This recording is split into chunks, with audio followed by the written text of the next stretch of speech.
सम्मानित मुल्क के मालिकों, मैं बौद्ध भिक्षु सुमित रतन अभी अभी साकेत की धरती से जो आजकल अयोध्या बन गया है, वहां के 3 ब्राह्मण धर्म के बाबाओं ने हमारे मंत्री राजेंद्र पाल गौतम को, विधायक राजेंद्र पाल गौतम को, दिल्ली वालों को यह धमकी दी है वीडियो बनाकर कि जो भी उनका सर काट के लाएगा, जो भी उनकी जिह्वा काट के लाएगा, उसे 50 लाख का इनाम दिया जाएगा। मैं भारत के हक वंचित, असहाय, कमजोर और बहुजन समाज के लोगों से पूछना चाहता हूं, क्या आज आपके भारत में आपकी ये दयनीय स्थिति हो गई है? इसका कारण क्या है? इसका कारण एक ही है, क्योंकि आप अपनी संस्कृति, सभ्यता, दर्शन और अपने धर्म से भटक गए हो। जिस दिन आपने इनकी व्यवस्थाओं को छोड़ दिया, उस दिन ये बौने हो जाएंगे, ये कमजोर हो जाएंगे, लाचार हो जाएंगे, इनकी दुकानें बंद हो जाएंगी, इनके मंदिर बंद हो जाएंगे और इस औकात में नहीं होंगे कि आपसे सर उठा के बात कर सकें। सर काटने की तो बहुत बड़ी बात है। ये बाहर से आए हुए लोग जबरदस्ती अपनी संस्कृति, दर्शन को थोप कर आपको गुलाम बना बैठे हैं। 100 करोड़ की आबादी है आपकी, और ये अल्पजन आपसे कह रहे हैं कि आपका सर काटूंगा, और जो काट के लाएगा उसे 50 लाख रुपए इनाम देंगे। याद रखना, ये सर काटने का काम डकैत करते हैं, गुंडे करते हैं, बदमाश करते हैं। संतों को, स्वामियों को ये शोभा नहीं देता। तथागत भगवान बुद्ध कहते थे कि अगर कुत्ता आपको काट ले तो आप कुत्ते को नहीं काटते। बुद्ध ने हमें ऐसे संस्कार नहीं दिए हैं। हमारी संस्कृति, हमारे दर्शन ने हमें ऐसे संस्कार नहीं दिए हैं कि उनका जवाब उनके शब्दों से हम दें। लेकिन मैं इतना जरूर कहूंगा कि कुत्ता अगर काटे तो कुत्ते को काटा नहीं जाता है, बांधा जाता है, कमजोर किया जाता है, ताकि वो दोबारा ना काट सके। इसलिए आज बहुजन समाज के लोग समझ जाओ कि वो तुम्हें कमजोर, पंगु, असहाय समझते हैं। इसलिए तुम्हारे नेता पर, तुम्हारे अपने व्यक्ति पर इस तरह का बयान वो दे रहे हैं। और याद रखना, ऐसा वो कर भी सकते हैं क्योंकि आज उन्होंने आपके ही देश पर, आपके साधन संसाधन पर कब्जा कर रखा है।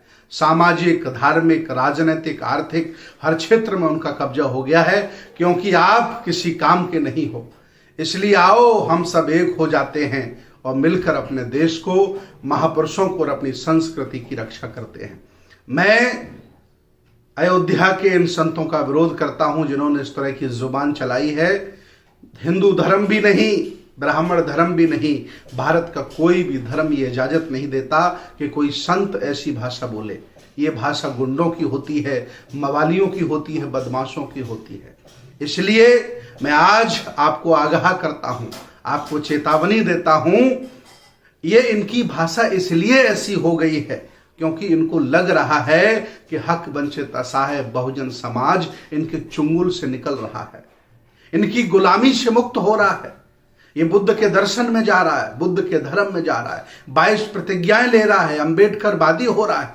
तो इनकी बौखलाहट है, ये डर गए हैं, इनकी बौखलाहट है, इसलिए ऐसे बयान दे रहे हैं।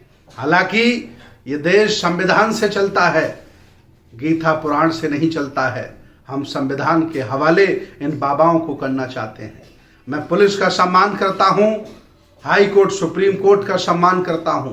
मैं ऐसी कोई भाषा नहीं बोलूंगा जो आपत्तिजनक होगी, लेकिन मैं आगाह करना चाहता हूं, यह देश संविधान से चलता है, सरकार से, कि ऐसे बाबाओं पर कार्रवाई होनी चाहिए कि आखिर इनकी जुबान फिसली क्यों, इनके मंसूबे इतने खराब क्यों हुए। अगर जुबान से ऐसा निकला है तो ऐसे वो हो सकते हैं, उनकी जांच कराई जाए और उनके खिलाफ सख्त से सख्त कार्रवाई की जाए। हम अकेले नहीं, 100 करोड़ लोग भारत के, हम सब लोग राजेंद्र पाल गौतम के साथ खड़े हैं। और अगर कोई एक नजर भी उठा के उधर देखा तो देश में रक्त रंजित क्रांति हो सकती है, गृह युद्ध छिड़ सकता है।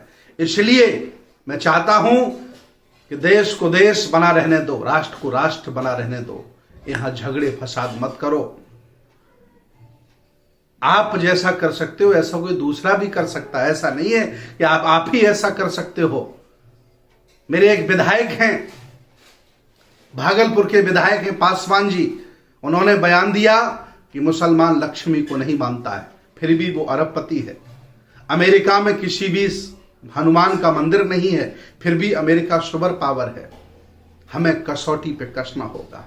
मैं आज उस विधायक के साथ खड़ा हूं, उन्होंने विज्ञान के आधार पर, तर्क के आधार पर बिल्कुल सत्य बोला है। मैं आदरणीय विधायक जी के साथ खड़ा हूं। आप हिम्मत मत हारिए, आप डटे रहिए। इन पोंगापंथियों से देश नहीं, देश संविधान से और विज्ञान से चलता है और बुद्ध के दर्शन से चलता है। आप कोई असहाय और कमजोर लोग नहीं हो, इस देश भारत के पुराने राजा महाराजा हो। आप भटक गए थे, वंचित हो गए थे, शिक्षा से हट गए थे और आप अपनी विरासत भूल गए थे, इसलिए गरीब और कमजोर हो गए हो।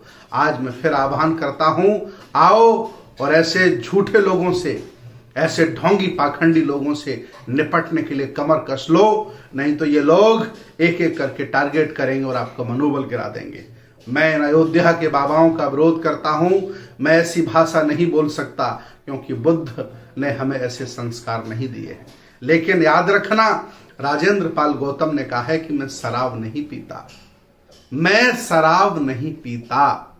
अब शराब बनाने वाली फैक्ट्री, शराब बेचने वाले ठेके ये विरोध करें कि राजेंद्र पाल गौतम खराब व्यक्ति है, तो इसके लिए मैं क्या कर सकता हूं? मैं भी कह रहा हूं मैं शराब नहीं पीता, मैं नहीं मानता। जबरदस्ती नहीं है, ये धर्मनिरपेक्ष भारत है, संविधान हमें आजादी देता है। आप हमारे साथ बर्बरता नहीं कर सकते, आप हमारा मनोबल नहीं गिरा सकते। आओ बहुजनों, खड़े हो जाओ, ये इनकी बौखलाहट है और इसका डट करके हम मुकाबला लेंगे।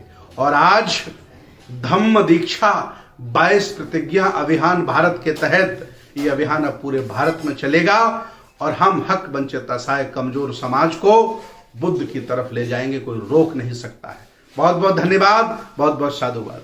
नेशनल दस्तक की आपसे गुजारिश है कि अगर इसको बचाना चाहते हैं तो नेशनल दस्तक को सब्सक्राइब करने के लिए रेड कलर के सब्सक्राइब बटन को दबाएं, फिर बेल आइकन की घंटी दबाएं। नेशनल दस्तक को बचाने के लिए बहुत जरूरी है कि हर खबर को शेयर करें, लाइक करें, कमेंट जरूर करें।